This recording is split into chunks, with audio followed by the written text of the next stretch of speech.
आपली अभिलाषा, सडतोड भाषा, सर्वसामान्यांचा विचार, भ्रष्टाचाराचा कर्दनकाळ,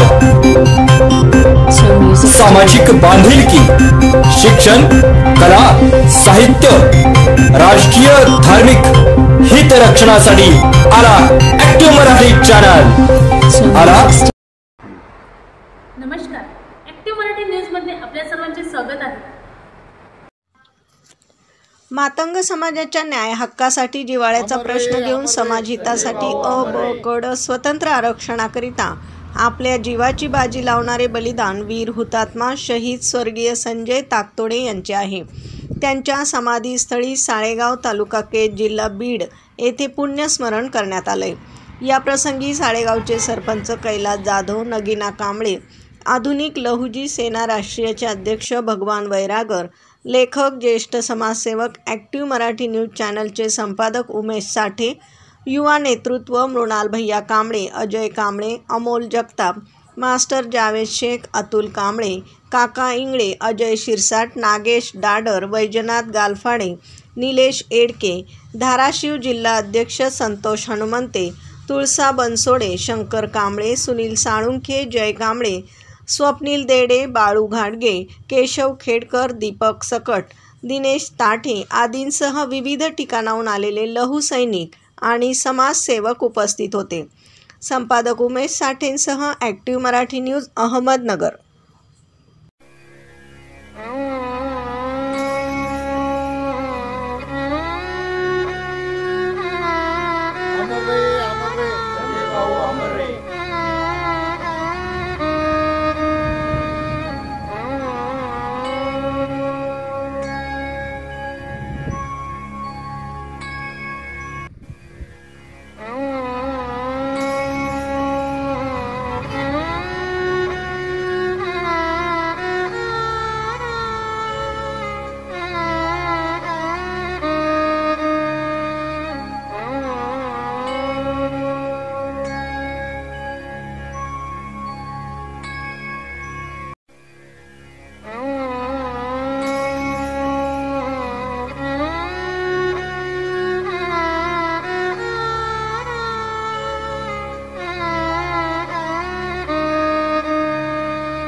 अमर रे संजय भाऊ अमर रे।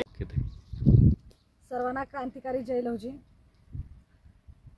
आज आपण इथे साळेगाव या ठिकाणी साळेगावचे सुपुत्र संजय भाऊ ताकतोडे यांना भावपूर्ण श्रद्धांजली वाहण्यासाठी आपण इथे एकत्रित जमलेलो आहोत।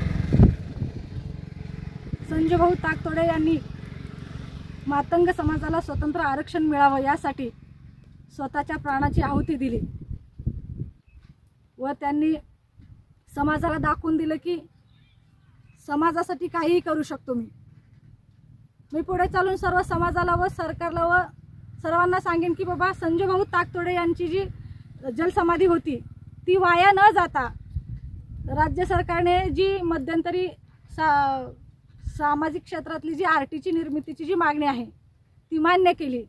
तर मी आवर्जून संजय भाऊला सांगेन की तुम्ही जी तुमच्या प्राणाची आहुती दिली, तुमच्या प्राणाची आहुती ही वाया न जाता राज्य सरकारने व केंद्र सरकारने दखल घेऊन आरटीची निर्मिती केली, तसेच पुढेही अ ब क ड वर्गीकरण करून समाजाला स्वतंत्र आरक्षणाची ही तरतूद तिथे केली जाईल।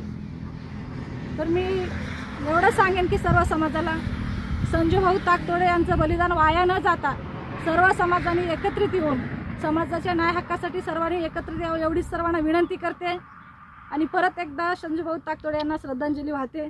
सर्वांना क्रांतिकारी जय लहुजी, जय सोमनाथ भाऊ। क्रांतिकारी जय लहुजी।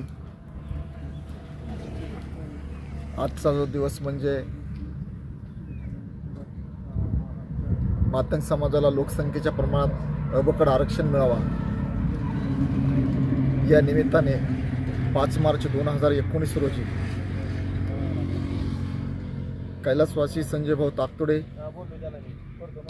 साळेगाव येथील सुपुत्र यांनी बीड जिल्हा पालिया धरणामध्ये जिवंत जलसमाधी घेतली। जलसमाधी घेण्यापूर्वी तत्कालीन मुख्यमंत्री जे आजच्या काळामधील DCM आहेत, माननीय नामदार देवेंद्र फडणवीस साहेब, तर त्या काळामध्ये त्यांनी स्वतःचा व्हिडिओ बनवला आणि या मातंग समाजाची व्यथा मांडली. 76 वर्ष झाले माझा समाज कोसोदूर अंधारात आहे. शिक्षण असेल, आर्थिक असेल, राजकीय दृष्ट्या असतील, तर माझ्या समाजाला प्रवाहामध्ये येण्याकरता काहीतरी केलं पाहिजे अशी त्यांच्या मनामध्ये खंत होती. आणि त्यांनी 5 मार्च 2019ला जलसमाधी घेतली. त्या काळामध्ये सर्व संघटना, सकल मातंग समाजाच्या माध्यमातून राज्यामध्ये या प्रश्नाची खळबळ उठली आणि संजय भाऊच्या कुटुंबाला आणि समाजाला शासनाने लेखी आश्वासनं दिली होती. आश्वासनं दिले, परंतु पूर्णत्वाकडे काही काळामध्ये गेले नाही. काही गेले, काही राहिले. आश्वासन महत्त्वाचे नाही किंवा आर्थिक मदत महत्त्वाची नाही, पण समाजाला न्याय मिळणं महत्त्वाचं आहे. एकतर तिथं संजय भाऊची जलसमाधी असताना, एवढा राज्यामध्ये व्हिडिओ गेला असताना, सगळ्या न्यूजला पसरला असताना शेतकरी आत्महत्या लागले होते. शेतकरी आत्महत्या लागणं ही खूप दुर्दैवी घटना आहे आणि जाणून बुजून लावलं का कशामुळे लावलं हे काही समज नाही, परंतु ते नाव काढण्यासाठी 3 वर्ष गेली त्याच्यामध्ये आणि ते नाव निघलं. आणि आत्ता सांगायचं म्हणजे की आर्थिक मदतीचा प्रश्न होता, परंतु ज्या प्रश्नासाठी संजय भाऊंनी जलसमाधी घेतली त्याची नोंद होणं राज्य शासन दरबारी हे महत्त्वाचं होतं. आणि आत्ता महागल्ल्या 2023मध्ये संजय भाऊचं तिथं शहीद आरक्षण वरीकरण शहीद संजय भाऊ ताकतोडे ही नाव नोंदणी झालेलं आहे. कारण का खंत वाटते, एवढ्या या देशामध्ये सर्व मातंग समाज जे विविध क्रांतिकारी प्रत्येक जातीसाठी, प्रत्येक धर्मासाठी मेले, परंतु मांगासाठी मांग पहिल्यांदाच मेला. आणि मांगाच्या अस्मितेचा प्रश्न घेऊन त्यांनी जिवंत जलसमाधी घेतली. आत्ताच आधुनिक लहुजी सेनेच्या राष्ट्रीय अध्यक्षा माननीय नगीनाताईंनी बोलून दाखवलं की ह्या प्रश्नाविषयी संजय भाऊंनी जो प्रश्न घेऊन जलसमाधी घेतली, हा प्रश्न तात्काळ मार्गी लावू आम्ही आणि ताकदीनं संघटनेच्या माध्यमातून शासनाकडे पाठपुरावा करून राज्य शासनाला हे प्रश्न मार्गी लावण्यासाठी आम्ही त्यांना सळू की पळू करू.